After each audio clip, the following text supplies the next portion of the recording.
and welcome to yet another live stream. So I'm making progress with these Huzu videos on here using the software on the phone. It does drain your battery, but I've got the phone on charge and I've also got the phone on my tripod so that I can do this live stream. Now, this live stream basically is to just give you guys out there advice on what documents and things to take, whether you are going on a cruise or going on a land holiday with Jet2, TUI, or EasyJet, or any airline, but we'll stick to the main ones at the moment, which are TUI and Jet2, okay? So the obvious thing you're going to need is your passport. So obviously this one's a black one because I renewed it last October. No, not last October, the October before, 2023. But if you've still got a red coloured passport, okay, and not a black one, it will still be valid until your passport expires, okay? Because obviously most countries allow 3 to 6 months left on your passport when you leave the EU to come back to the UK, right? So that any extra months on it won't count. So your passport has got to be around 10 years old, okay? If it's older than 10 years old, generally you won't be allowed to travel, but you usually can have 3 to 6 months left on it. So I'd check out that first before you even book your holiday. But if you do book a holiday, obviously get your passport renewed and obviously use Max Spielmann, use their Apply and Go service. Really good, really worth it. My brother used it and he got his passport back within 5 or 6 days. I did it through the post office, but I did it online first and then used their check and send. Okay, well, they're not check and send, signed for service, right? So that I could track the application. But next time I renew my passport, I'm going to use the Max Spielmann service because it's a lot more better. They take your photograph for you. They obviously guide you through the application. You pay the fee. You take your old passport with you. They send it off for you. So you don't have to go to the post office. You don't have to go to the post office. They send it for you. And then basically you can just track your application and then obviously it'll come through the post. So the obvious thing you take away with you is your passport. Second, if you're going on a cruise, okay, you can take currency with you. If you're obviously going around Europe, then obviously take euros. If you're going to America, you take dollars. If you're going to Australia, you take dollars. And obviously if you're going around, like, I don't know, to Dubai, or you're going around the Caribbean, then you need to obviously find out the currency for there. But if it's Europe, it's generally euros. If you're going to Norway, they've got their own currency, not euro. So obviously find that out and make sure you have enough for your travel. But generally, if you're going on a cruise that's got a lot of sea days involved, you generally won't really need to take any currency with you at all. Because even if you're going to 1 or 2 ports and then you've got the rest of the time at sea, you can generally use your card when you are ashore anyway. You can use Apple Pay, Google Pay, obviously Visa debit card, and yes, you can take euros if you want, if you're doing a European cruise.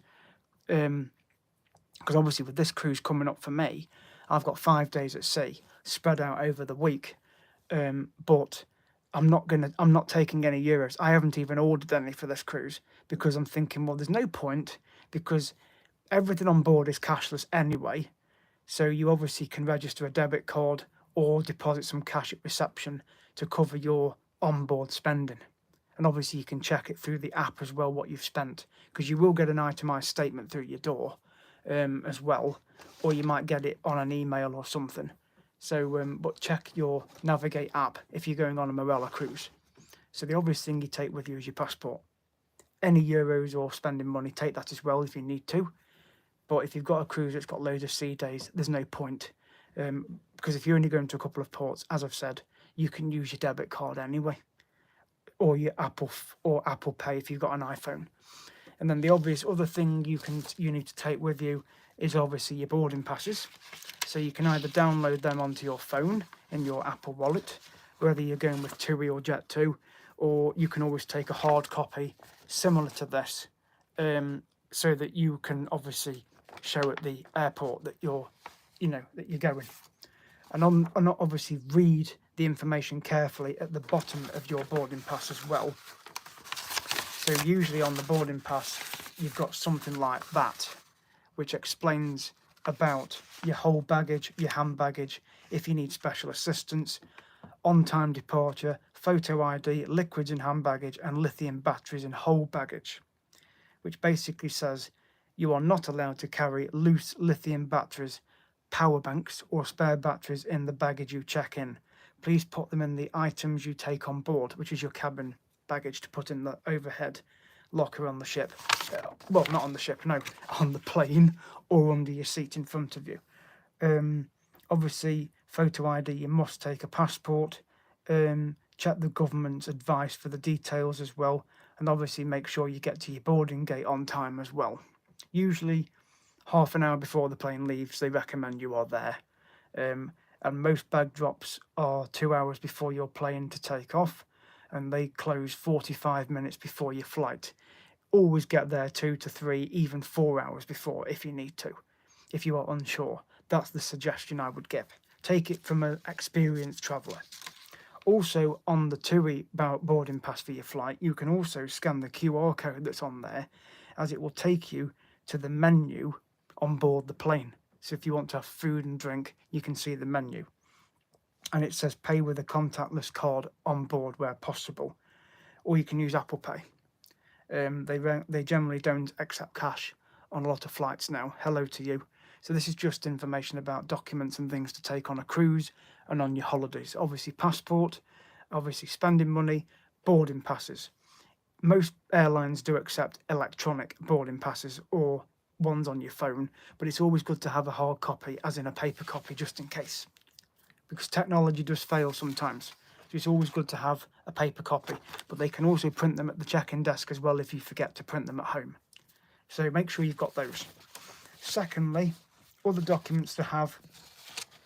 If you are staying at a hotel, then generally you will have a booking reference on an email, but you can also print off your hotel confirmation. I've got mine here.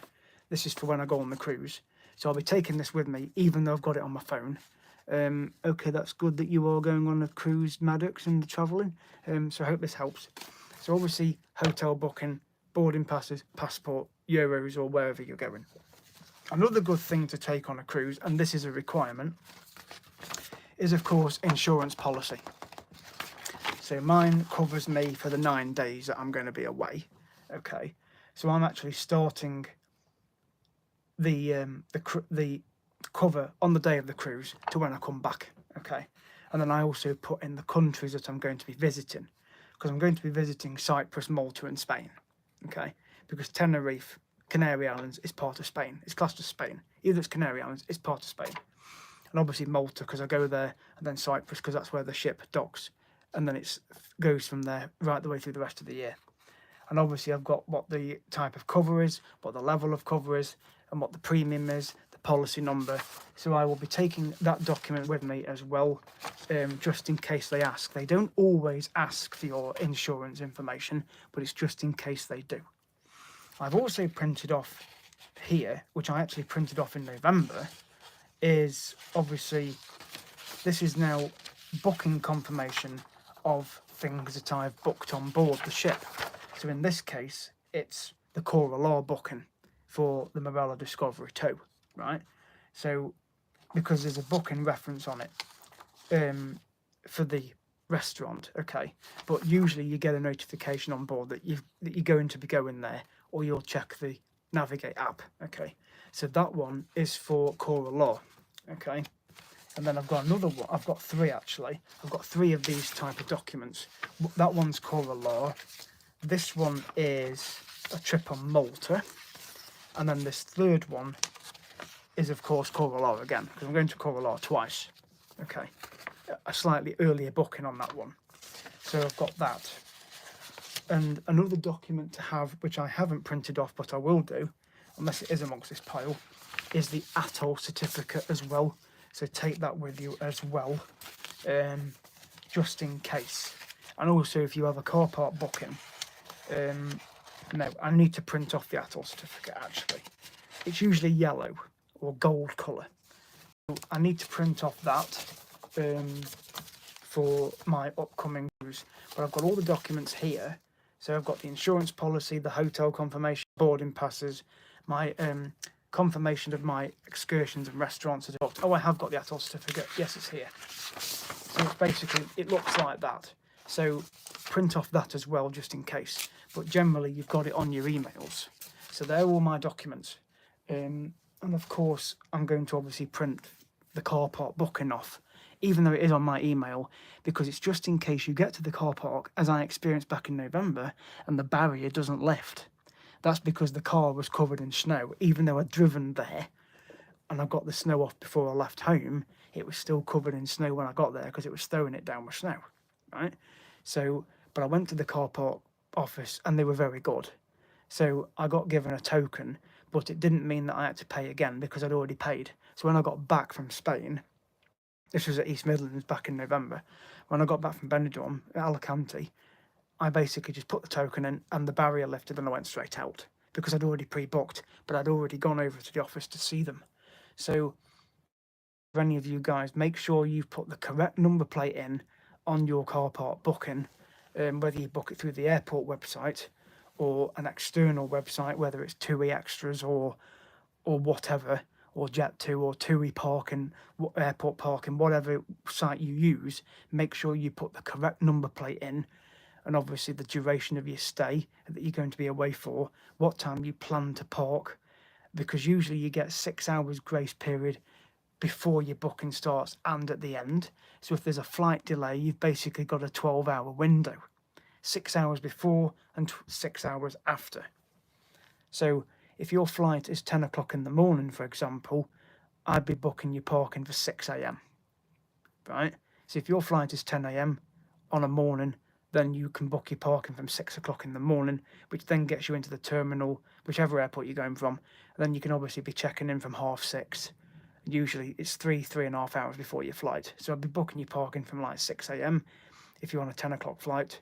That means that you can turn up at midnight, basically, because you can turn up 6 hours before. And if your flight lands back at 6:30 in the evening, then your parking could be booked till 8 o'clock.